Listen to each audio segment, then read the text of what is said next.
Hey everyone, and welcome to another episode of Adam Talks. I'm Adam Bergman, tax attorney and founder of IRA Financial. In today's episode, the Roth conversion versus the Backdoor Roth IRA. Are they the same? Are they different? What's the deal? So I wanted to do a podcast on this because technically everyone can do a Backdoor Roth IRA. And I get this question quite often where clients are confused. I'm like, hey, Adam, I want to do a Roth conversion. Is that a backdoor Roth IRA? Is a backdoor Roth IRA different than a Roth conversion? Like, what's the deal? Super confusing. So I'm going to unconfuse everyone right here. So let's start with the premise. Before 2010, you were limited in terms of who can do Roth conversions. Essentially, if you made more than $100,000, you were not able to do a Roth conversion. That changed after the financial crisis, 2010, the law changed to encourage taxpayers to do Roth conversions. I'll explain why in a second. Essentially, a Roth conversion is when you move your pre-tax IRA, whether it's a traditional IRA, a SEP IRA, a pre-tax 401k, to Roth. And you are required to pay income tax on the amount, the fair market value of the cash or the asset you convert. So yes, you can convert an in-kind asset like a house or a cryptocurrency or a piece of gold or a private equity investment. You would need to essentially get the value of that in-kind asset, the fair market value, not what you paid for it. The fair market value, you should have a third party opine on that value. You don't need a $40,000 opinion letter, but someone should at least provide you a value. For real estate, it's easy. There's online sources. You can get a realtor to provide some type of letter indicating the value, or you just use tax records. But you essentially want to have it confirmed by a third party because it's a taxable event. You are subject to income tax on the amount converted, the fair market value. It's subject to ordinary income tax, essentially added to all the income you have from your compensation, from other sources, and it's added to your 1040, and you pay ordinary income tax on it, not capital gains. But there is no 10% early distribution penalty, just income tax. So that's a Roth conversion. And since 2010, there's no income limitations. Why? Treasury loves conversions because what is a conversion? You're paying tax prematurely, right? If you didn't do a Roth conversion and you had a traditional IRA, you would not have to start taking distributions until you reach the age of 72, when the required minimum distribution rules would kick in. So what you're doing, if you do a Roth conversion at age 52, you are accelerating the amount of tax, or accelerating the timing of your tax payments, which the Treasury loves.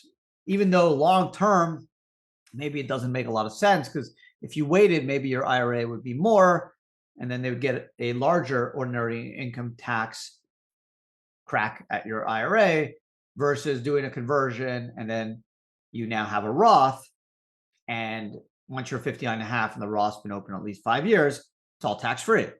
But as I mentioned quite frequently on this podcast and other videos, governments think in 4 to 8 year cycles, because that's when they generally are elected for, and that's generally when the budgets have to be proposed for. They're not worried what's going to happen in 20, 30, or 40 years. That's someone else's problem. Short-sighted approach, yes, but that's just the way politics work. So they encourage Roth conversions because it accelerates the amount of tax revenue Treasury has to do, all kinds of important stuff like pay for our military and our streets and our schools and medical and all that important stuff. So they love that stuff. But as a taxpayer, Roth conversions are also super valuable because if you do it right and you can time the value, meaning let's say you do a Roth conversion on cryptocurrency when it's dropped 60%, or Tesla stock or Netflix stocks that's dropped 70%, or maybe you've selected real estate that has dropped 40%, like 2010 or 11. If you can lock in your gains at a low price and then wait till you're 59 and a half and the Roth's been open at least 5 years, bang, it's all tax-free. Okay, that's the difference between a pre-tax IRA and a Roth. A pre-tax IRA, you get a tax deduction when you make the IRA contribution. In 2022, it's $6,000, $7,000 if you're over 50. You have to take required minimum distributions at age 72. If you take a distribution prior to the age of 59 and a half, you have to pay income tax and 10% early distribution penalty. But if you wait till you're 59 and a half, you just have to pay income tax, ordinary income tax on what you pull out. Whereas a Roth IRA, you do not get a tax deduction. So it's an after-tax account, but if you can wait till you're 59 and a half, the Roth's been open at least 5 years, it's all tax-free. Plus, there's no RMDs for Roth IRAs. So you can keep those funds growing, tax shelter them for a lot longer, and hopefully have a very large tax-free retirement account. So there's obviously big incentive to get to Roth. The toll is sometimes too expensive for some taxpayers, but you can do Roth conversions over a period of years, right? If you, let's say, own 100 shares of Tesla, you can do 20 shares a year for 5 years, and eventually you'll get everything to Roth. Now, obviously, you need to make sure you can pay the tax. It's a gamble, right? Because let's say you did a Roth conversion on Enron stock or Lehman Brothers or on Bitcoin when it was at 60,000, and now you pay tax at 60,000, and now Bitcoin's at 19,000. You may not be super thrilled, right? You just gave Uncle Sam a lot more tax revenue than it would be entitled to if you just did a distribution today based off fair market value. So there is a gamble. Now, that's what a Roth conversion is. No limits. It's pre-tax to Roth. Okay, remember that. Pre-tax to Roth, you pay ordinary income tax. A backdoor Roth IRA, again, has now been made possible since 2010. It's a type of conversion. The main difference between a backdoor Roth IRA and a Roth conversion is backdoor Roth IRAs are after-tax IRAs to Roth, not pre-tax IRAs, but after-tax IRAs to Roth. That's the big distinction. They're both deemed conversions. On the regular Roth conversion, you're going to pay tax on the value of what you convert, cash or in-kind asset. On the after-tax backdoor Roth IRA, if you do it well and you do it right, there's not going to be any tax. So this is how the backdoor Roth IRA works. Essentially, in 2022, if you make more than $214,000 and you're married, filed jointly, you cannot do a Roth IRA. You're not allowed to. But since 2010, as I mentioned, you're able to do Roth conversions. So the backdoor Roth IRA was born in 2010. And essentially, all you need to do is do an after-tax IRA, not a pre-tax IRA contribution, an after-tax, which still is at 6,000 or 7,000 if you're over 50, but you don't claim a tax deduction for it. It's an after-tax IRA. And that's this is the only time you would do an after-tax IRA, is if you want to employ a backdoor Roth IRA strategy. There's no reason to just do an after-tax IRA contribution randomly if you still can do a backdoor Roth, or you can you have the opportunity to do other types of transactions, because there's no point. The backdoor after-tax Roth IRA is in no man's land. You don't get the tax deduction, and the earnings on it will be subject to tax. So you don't want to be in the after-tax world. You either want to be in pre-tax or Roth. Pre-tax, you get that tax deduction. In Roth, so long as you're over 59 and a half, the Roth's been open at least 5 years, it's all tax-free. So the only reason to do the backdoor Roth IRA is you do the after-tax conversion to Roth. If you do it right, there's no tax, right? So if you put $6,000 in, let's say, I don't know, September 15th into an after-tax IRA, and on September 16th, that money's just sitting in an account, you just convert it to the Roth, there's no tax, right? Because there's no earnings on that $6,000. Just sat in a bank account.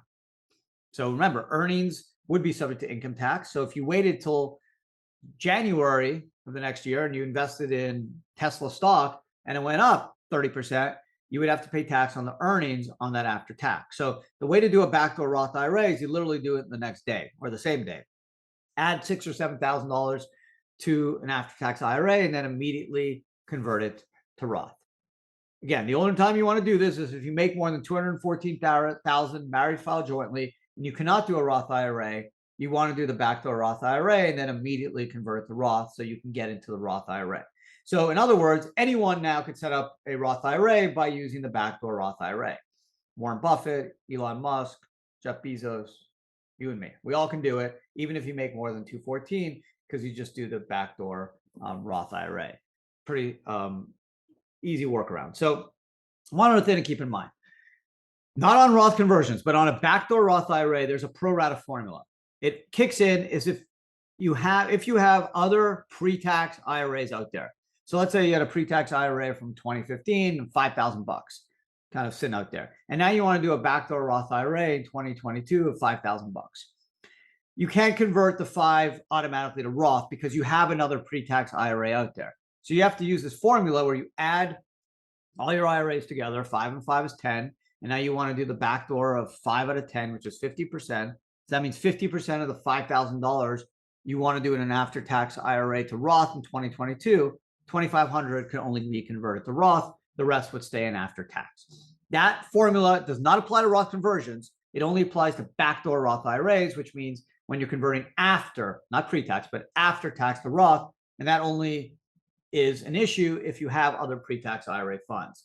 If you don't have any other pre-tax IRA funds, you could just go backdoor after tax to Roth with no tax consequences. So there you go. The main difference, keep in mind, in backdoor is backdoor you do after tax to Roth. You only do that if you make more than 214 married filed jointly and you want to do a Roth IRA. If you do a Roth conversion, it's pre-tax to Roth, which is subject to income tax on the cash or the fair market value of the asset converted. That's it. They're both different types of conversions. They're both conversions. One is pre-tax, which is the Roth conversion. The backdoor Roth IRA is an after-tax to Roth, which if you do it correctly, would not be subject to any tax. So there you go. Hope you guys enjoyed today's podcast. Hope you understand the difference between the Roth IRA and the backdoor Roth IRA. Both superb, exciting strategies, but solve different problems. One is obviously getting your pre-tax traditional or 401k funds into Roth. So as long as you are 59 and a half, the Roth's been open at least 5 years, you can lock in your tax-free gains. And then the other is the after-tax, where you can move into a Roth IRA and make Roth IRA contributions, even if you exceed the Roth IRA income limitation of 214 married filed jointly in 2022. So really cool strategies that help people in different ways, even can help the same person depending on what that person wants to do. So there it is, another episode in the bag. Appreciate you guys spending some time with me today. Hope you enjoyed today's podcast. If you are watching on YouTube, thank you. Don't forget to subscribe. And if you are listening, remember it's a weekly podcast that drops every Wednesday, and you can pick up the podcast anywhere you pick up your podcasts, Apple, Spotify, SoundCloud, wherever you will be able to find it. So thanks again for spending some time with me. I really appreciate the support. Have a great day, and I talk to everyone again next week. Take care.